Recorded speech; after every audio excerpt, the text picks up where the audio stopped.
And so for me, as a Filipino-American balikbayan, not missionary, this is a really important part of my practice, as I myself am in a process of decolonizing and deconstructing my inherited evangelical faith and trying to find part and parcel what are the indigenous aspects of what could be an indigenous Christianity and what are the influences of Western Eurocentric hegemony in my faith.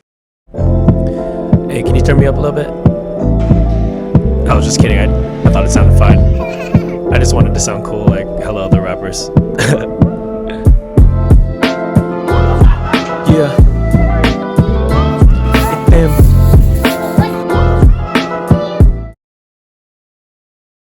And so as I continue this process, this is something that I hope to do in solidarity or in kapwa with my community, with my kababayans, and together finding a Filipino Christianity that is less tied to colonial mentality and is more tied to this sense of self and kapwa. And so I am incredibly thankful for theorists and psychologists like E.J.R. David, like our Magais, and rest in peace, Gennaro Diestos, who have done so much to build a collective awareness, consciousness, and understanding of these realities like colonial mentality, colonial Christianity, and the legacies and histories of American colonialism here in the Philippines. And so it is in carrying the literature, the knowledge, the frameworks, the theories that they have made, I come here as both foreigner and kababayan. And so I too have CM or colonial mentality, even if I experience it differently than my neighbors out here in Quezon City. But it is in sharing this experience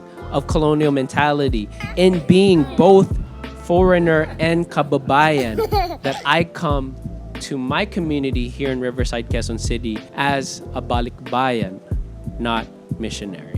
And so I just want to kind of zoom in a little bit from these macro conversations of colonialism and colonial mentality and Christianity and kind of just zoom in on my own personal narrative of why. Why come back to the Philippines given this long, heavy, and heartbreaking history of foreign religious missions in this land? Why still come back after my family has done so much, made so many sacrifices both here in the Philippines and in America to provide me with a life in the promised land, in the land of the American dream? Why would I then say, I'm good with all of that for now, I'm gonna come back to the Philippines with my kababayans? Why would I do all of that? If you want the longer answer, check out the next episode, which will be the official pilot and first episode of this series, Balikbayan. But if you want the short answer, basically it's that given all of these things we've discussed in this episode, things are not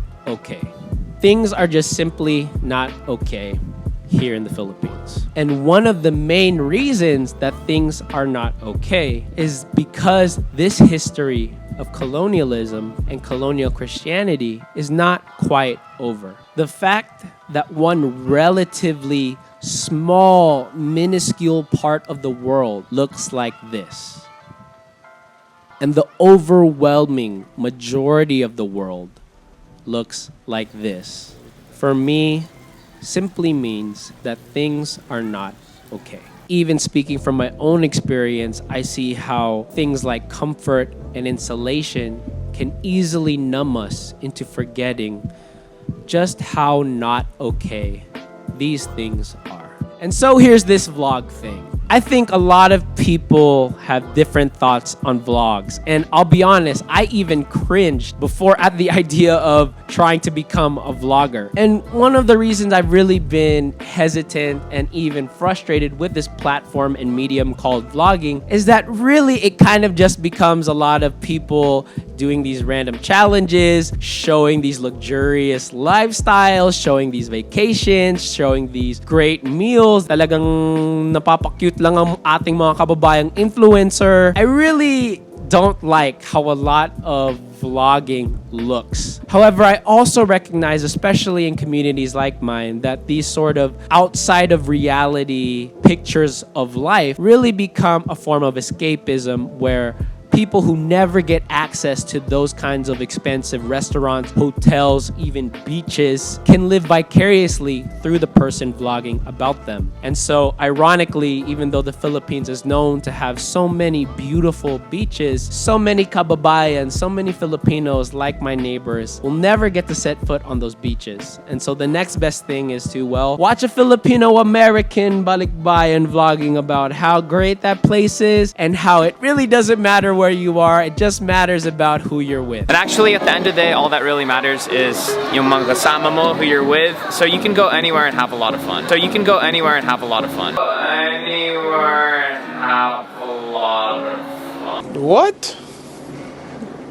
Bro, what are you talking about, man? But I've also seen vlogging grow into a really diverse medium where many different people are able to communicate and express their ideas. And for me, as also a independent music artist, I've really seen how other artists have been able to use their platforms of vlogging as a means to expand their creativity and what it means for them to make content. And so my hope through this vlog series, BALIKBAYAN NOT MISSIONARY, is that someone, perhaps like me, who comes from a relatively more privileged background, is able to see that there is so much beauty in places like my neighborhood. There is beauty in the things that are often overlooked and forgotten.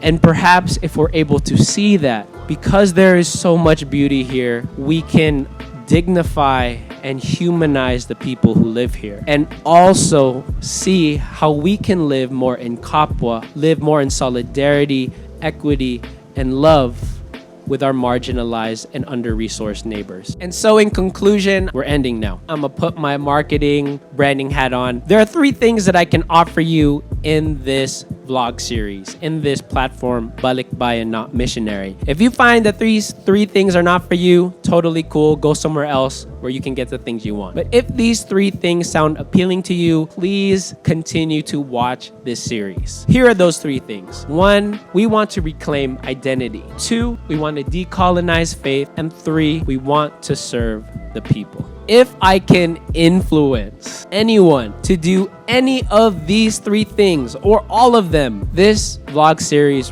really will have been a success. And so if you, kababayan, want to do those things with me, you can start by commenting, subscribing, all that ek. Hope you like that slick transition. And so in summary, I'm not trying to convert anyone. I'm not trying to save anyone. I'm not carrying the white man's burden. At di ako talaga nag-English kasi marunong naman ako mag-Tagalog eh. Kaya huwag kayong mag-alala. But I am a balikbayan, not a missionary. Hindi ako misyonero, ako'y isang balikbayan. Ang inyong paboritong balikbayan. Sana. And I hope and pray that all y'all kababayans will stick around to hear and see what that really means to me. And so, all of that to say, until next time, it's ingat and salamat, mga kababayan. Don't need to be a star, I'll just stay down to earth. Nerd shaded skin, my body a garden of words. Prose is for roses, poetry is birth. From deep roots, yet a green shoot on elder shoulders. So a soul into a woman that becomes a man. So he grows, but soil turn into quicksand. Happy birthday to you. Happy birthday, happy birthday. Kahit kaya lahat Iyak talaga naman.